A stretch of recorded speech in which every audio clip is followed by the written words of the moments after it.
He was born in the mountains, poor but brilliant. He became both an open-minded reformer and a ruthless enforcer. He was once the chosen heir, only to be cast out and humiliated. Now he is stepping back into the spotlight at the most critical moment of his life. This is the untold story of Hu Chunhua.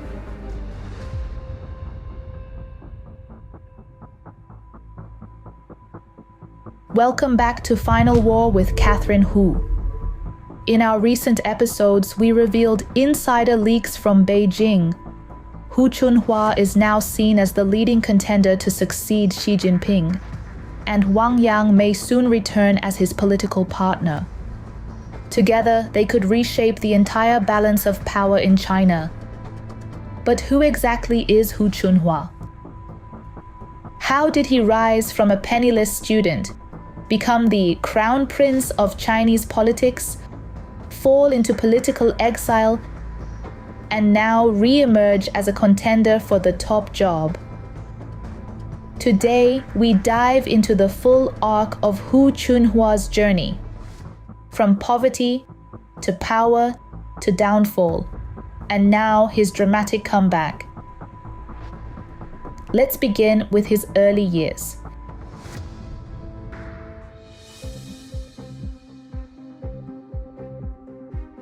Hu Chunhua was born in 1963 in Wukan County, a remote mountain region in Hubei province. His family was desperately poor. He was first named Wang Chunhua, but later took his mother's last name, becoming Hu Chunhua. At the time, it seemed like a small change, but fatefully, the last name Hu would link him to his future patron, Hu Jintao, and to Tibet, once called the land of Hu, where his political career would begin. As a boy, Hu Chunhua endured a life of hardship. His school was miles away, and he walked the distance on foot every day, rain or shine. His only food was often a raw sweet potato carried in his pocket, but his perseverance paid off. In 1979, at just 16, Hu topped his entire county in the liberal arts exam and was admitted to Peking University's prestigious Chinese literature department, the most elite program of its kind in China. The triumph, however, was bittersweet. Hu's family couldn't afford the travel expenses or tuition. Before leaving for Beijing, he spent an entire summer on a construction site at a hydropower station, hauling sand from the river just to earn enough money to begin his studies. At Peking University, Hu Chunhua was the youngest and shortest in his class, but he quickly distinguished himself. He became deputy secretary of the Communist Youth League branch and graduated as an outstanding student. While most of his classmates stayed in Beijing to build secure careers, Hu made a shocking choice. He volunteered to go to Tibet. That decision stunned many. People's Daily even reported it. For Hu, it marked not just an unusual career path, but the beginning of more than 20 years that would shape the course of his political life.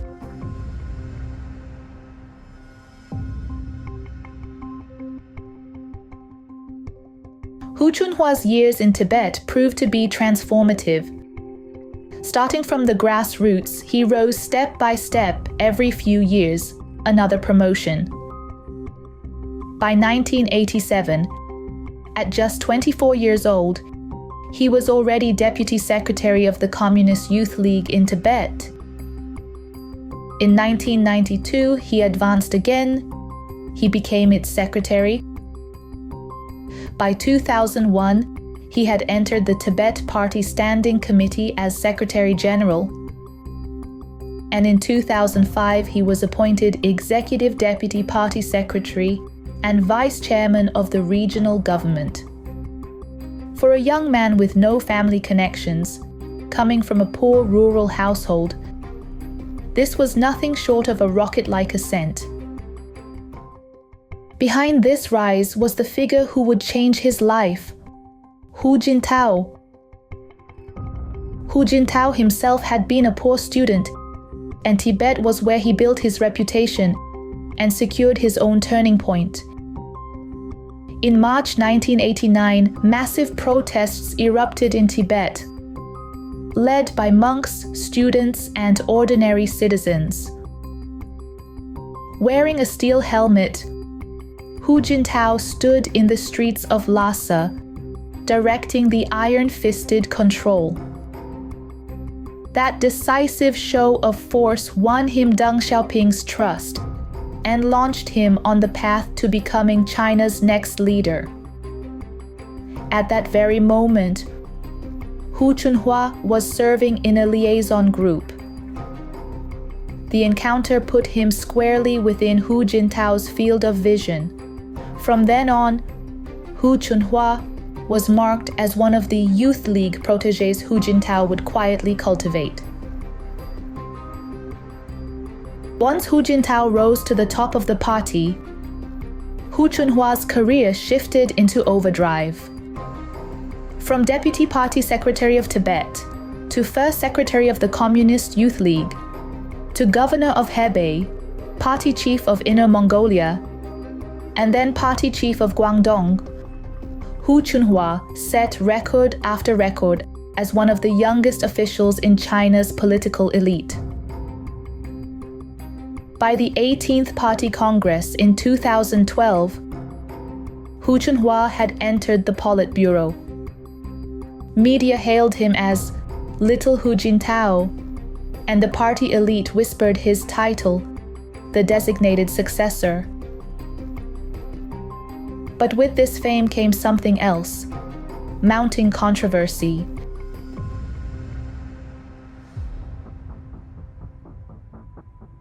By most accounts, Hu Chunhua built a reputation as a diligent and pragmatic official. He worked tirelessly, kept a low profile, and carried out Beijing's directives with discipline. In the provinces he governed, Hebei, Inner Mongolia, and Guangdong, his economic record was steady. He produced no dazzling breakthroughs, but also no catastrophic failures. But politically, his record was far more complicated.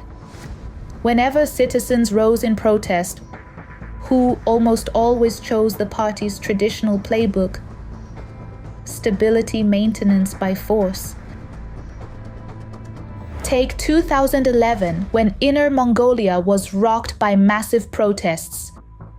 The trigger was the death of a Mongolian herder, crushed by a coal truck while trying to stop mining damage to the grasslands. The incident ignited fury across the region. Hu Chunhua reacted swiftly. He punished the driver harshly, but at the same time, he locked down schools, cut off internet access, and tightly restricted public gatherings. Within days, the protests were suppressed. Beijing's assessment of him was blunt. He can keep control of the situation. In 2012, Hu Chunhua was promoted to the Politburo and appointed Party Secretary of Guangdong, China's most market-driven, internationalized province. Here, Hu showed another side.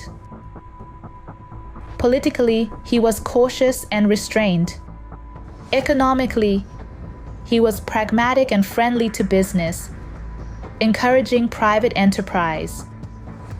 At the same time, he unleashed a high-pressure anti-corruption drive that struck hard at drugs, vice, and graft. His most famous campaign was the sweeping hardline response on prostitution in Dongguan, which made national headlines and highlighted his ability to act decisively. But Guangdong was also home to China's most outspoken media. In early 2013, Southern Weekly, a liberal weekly beloved by intellectuals, published its New Year editorial, China's Dream, the Dream of Constitutionalism. The piece was crudely censored by the provincial propaganda chief, sparking outrage among journalists and citizens. Reuters later reported that this mishandling angered Hu Chunhua himself. He personally stepped in, offered a compromise, and ensured the newsroom returned to work without punishment. For the journalists, this was seen as a rare victory in an environment where victories were almost impossible. Yet Hu Chunhua's defining controversy came in 2016. In the small village of Wukan, the village had long been a symbol of grassroots resistance against corrupt land seizures. Internationally, it had even been hailed as a bold experiment in local democracy. When new protests erupted, Hu at first refrained from unleashing full repression. But with the 19th Party Congress approaching and his political future at stake, he changed course. Hu ultimately chose Beijing's old formula, sweeping detentions of protest leaders and the complete tight control over protests. Why did Hu Chunhua make this choice? In China's ruthless political culture, leniency toward protesters is treated as a dangerous weakness. Past leaders like Hu Yaobang and Zhao Ziyang, remembered for showing compassion, were destroyed by party hardliners. Hu Chunhua understood the lesson. He chose survival, but he failed to see the deeper danger. By then, Xi Jinping had already decided. Hu Chunhua was not an ally to be cultivated, but an heir to be eliminated.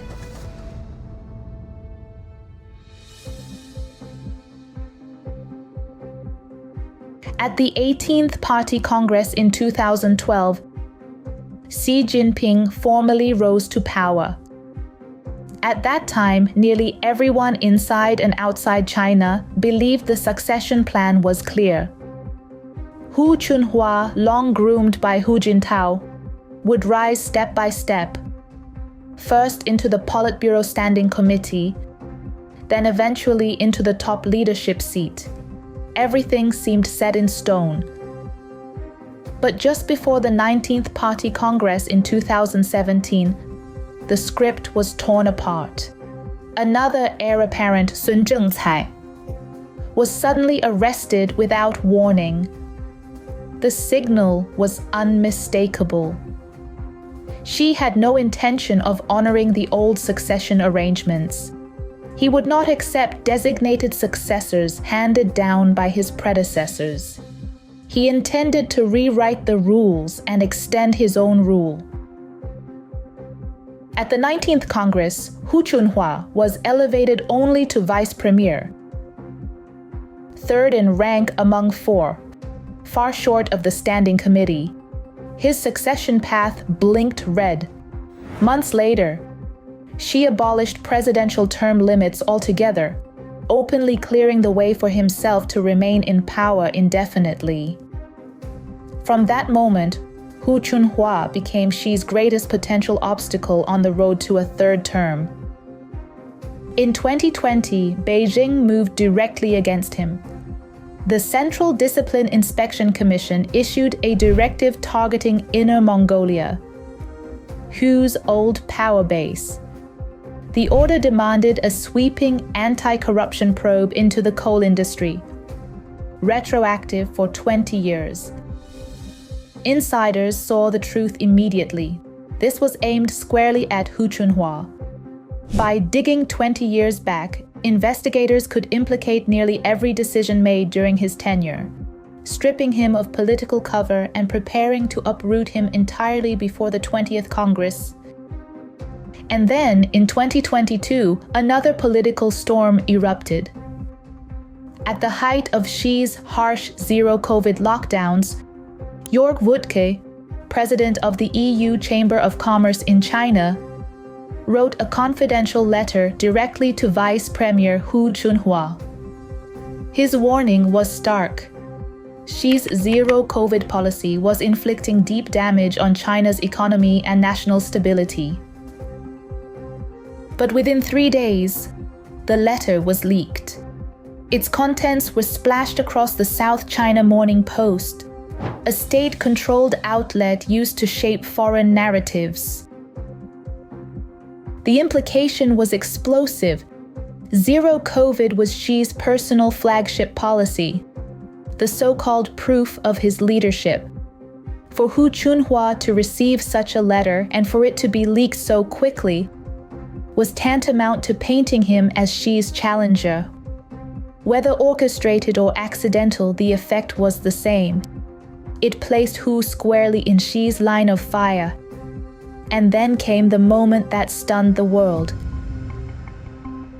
At the 20th Party Congress in October 2022, Hu Jintao, Xi's predecessor and Hu Chunhua's patron, was publicly escorted out of the hall in front of cameras broadcasting live worldwide. The official explanation spoke of illness, but the symbolism was unmistakable. The old guard was being forced out in full public view. As Hu Jintao was forced out, only one man on the stage betrayed his true emotions. Sitting with arms crossed, brow furrowed, face tight with anger, Hu Chunhua stared forward. He was the only official who openly displayed defiance, even as the cameras rolled. The consequences were brutal.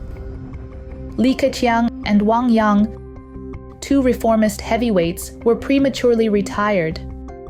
And at only 59 years old, Hu Chunhua was stripped even of his Politburo seat, sidelined to the largely ceremonial CPPCC. Hu Jintao's carefully nurtured Youth League faction was virtually annihilated. Xi's personal loyalists, his family army, reigned supreme.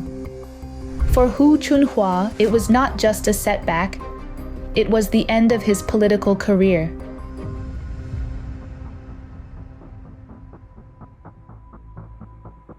Then came July 2024.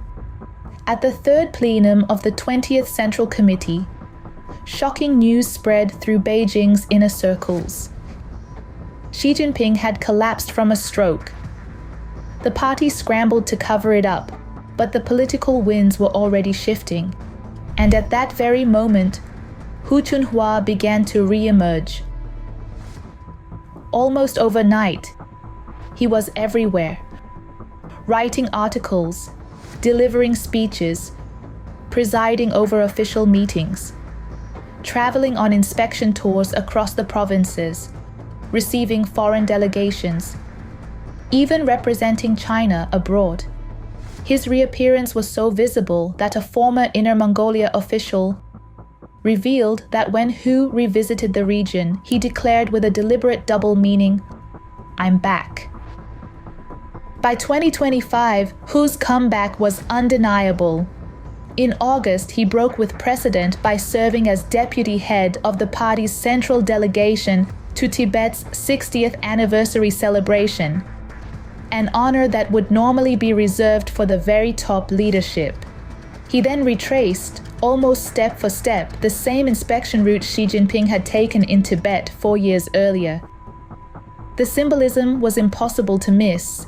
Even more striking, two of the party's most powerful state-run outlets ran banner headlines using 4-character idioms that prominently embedded Hu Chunhua's name. An honor virtually unheard of for a sidelined leader. And then came Jilin.